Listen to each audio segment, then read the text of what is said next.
smart sitting around books. It's very cool. And I do ask, if anyone gets married here, I just want to be the flower girl once. That's it. Thank you all for being here. This is very exciting. This is my very first book event that I'm hosting, so all please be kind. I'm going to read a little bit from the book if you guys haven't read any of it yet, and then I'll answer some questions, and then we'll touch each other in an appropriate way. Okay. I decided to read the intro to the chapter on how to make adult friends, because I think that that might be pretty appropriate. You all look like you're adults, unless you're sneakily like 3 children stacked on each other with a jacket around you. I don't know, I can't see. I moved to Brooklyn right after I graduated college in New Jersey, and I spent a few years kind of finding myself and then also finding adults that became my really, really good friends, which I didn't think was possible. So it was a learning experience, and then I wrote about it in this book. So now I'm going to read from it right now. How to make adult friends. Ever since I can remember, I've had this irrational notion that there's only a short window of time to make friends, and then I'd sort of just have them for the rest of my life. I never thought that I could make new friends as an adult. I'd be way too busy doing my taxes or picking out the classiest briefcase.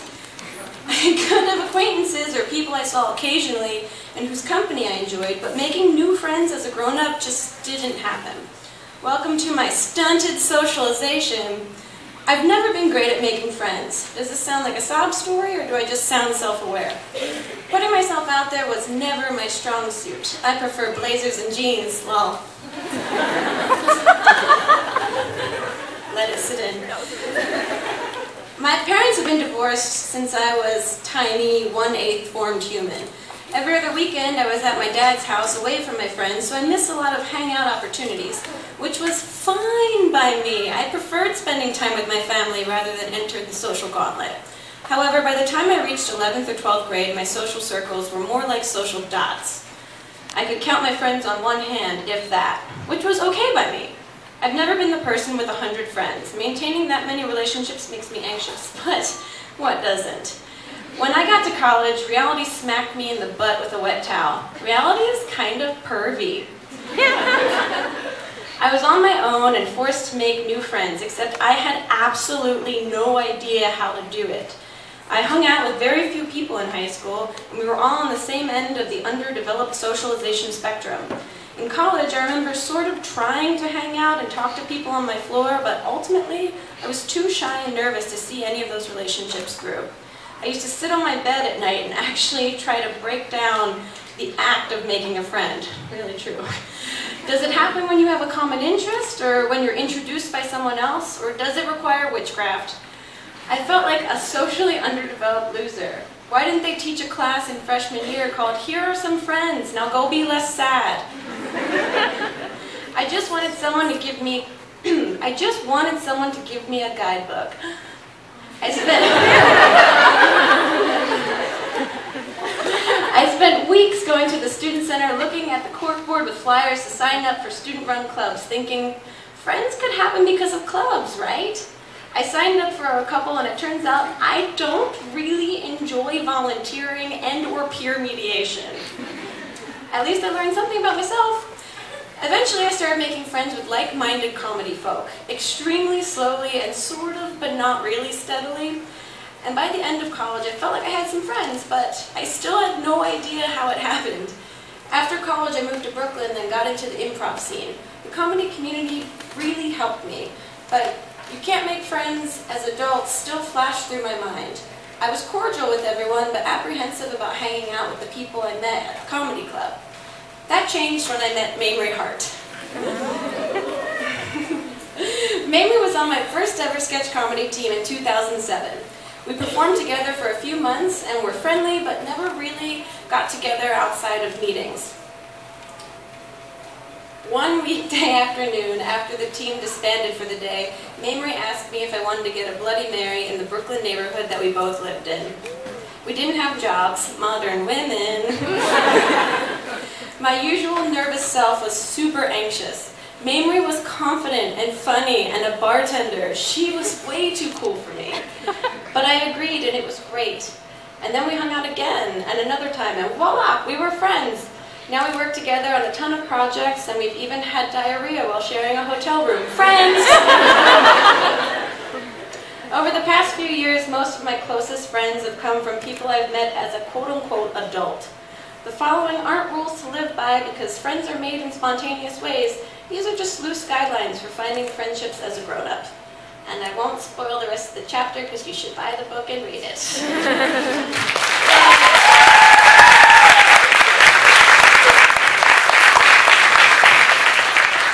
And I think that's true. I do remember reflecting on this one moment in college. It's so hilariously sad. I remember freshman year sitting in the top bunk of my bunk bed that I had in my dorm because I thought top bunks were cool.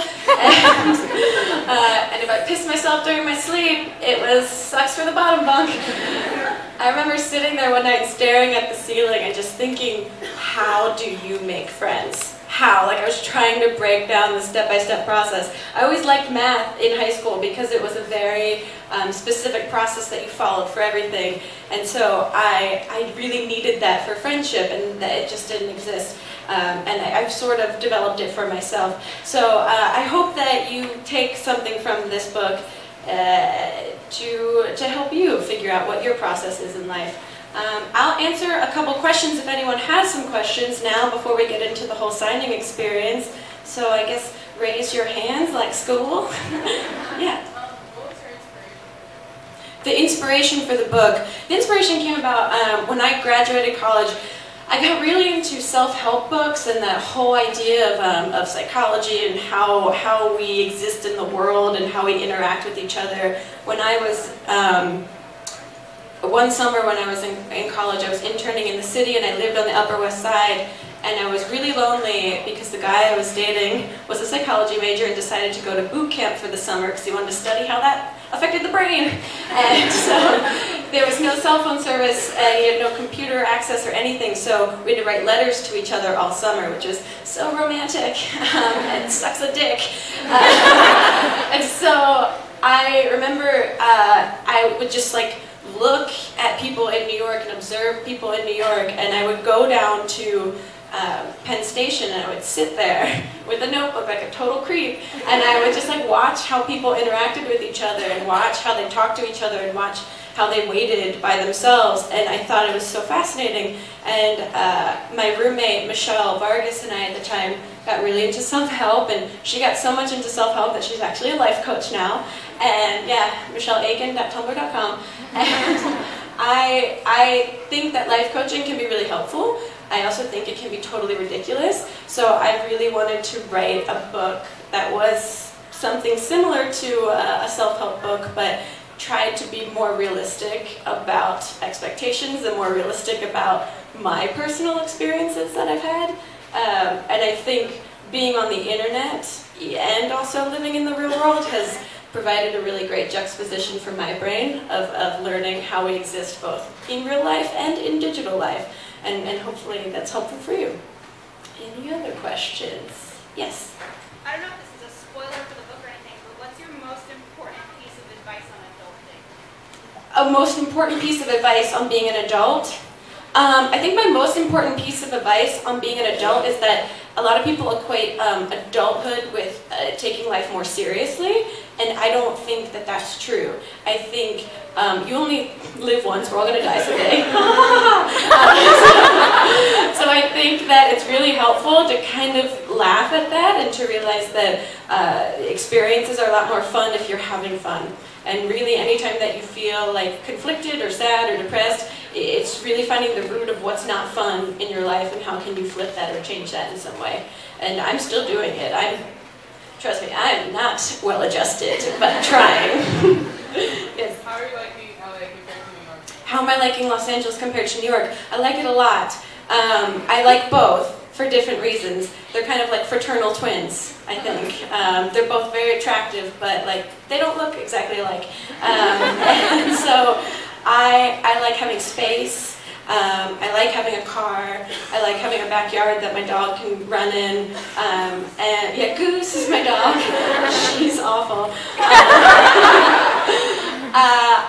like New York, because New York, there's just so much energy, there's so many people, there's so many things.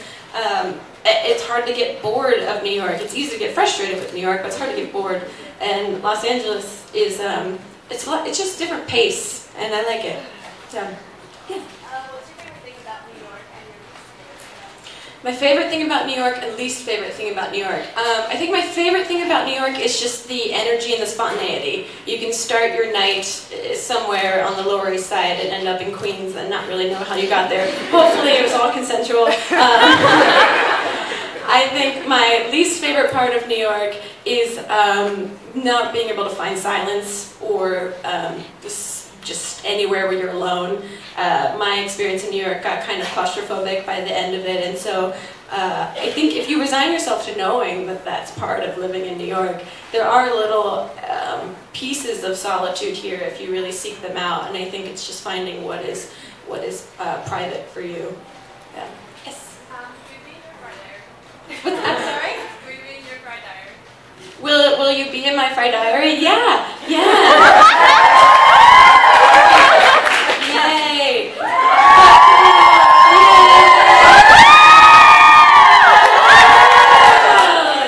They're awful. You did it! Ask and you shall receive. That doesn't work for everything in life. Just tell me. And yeah, yes. Do you think you're going to be writing a second book for the future? Do I think I'm going to be writing a second book? I don't know for sure. I hope so, because writing's really fun. I forgot how much fun it is. I originally went to college to be a screenwriter, and being more in front of the camera was not part of what I wanted to do. It just sort of accidentally happened. Yeah, like getting pregnant. And so I forgot how much just the physical act of writing stuff on paper and putting thoughts into words was enjoyable. I mean, it was stressful time restraint-wise, but I had a great time writing this book and also recalling all of these memories that I had so deeply repressed. It was really fun. So I hope, but no definites yet. Yes. What's it like being a role model for so many people? What's it like being a role model for so many people? It's a constant stream of joy and happiness. It's bonkers. But I mean, I think that everyone is a role model. I think the way to think about that is not so much being a role model for people. I directly influence people. I think it's just that for myself and my own morals, I want to be a nice person. I want to be a good person. I want to be a respectful person. That's what I've grown up learning from my parents. And I think that just on a base level, every human being, no matter where you are in the world, should try to strive for that. That said, I do want to always reflect positivity and niceness and some sort of sweetness to anyone that I meet or may look at my work in any way. And I think that's how Mamrie and Hannah and I all became really good friends, is that we all have this unspoken standard that we're not really mean-spirited and we don't really want to put people down. If we do, it's all indirectly to build them up. So, yeah, that's it. Yes? How has your life changed since leaving My Damn Channel? How has my life changed since leaving My Damn Channel? Yeah, I don't know if anyone doesn't know, but for a brief synopsis, I worked for a website called MyDamnChannel.com for about 5 years. That's how I kind of started my internet digital world, and then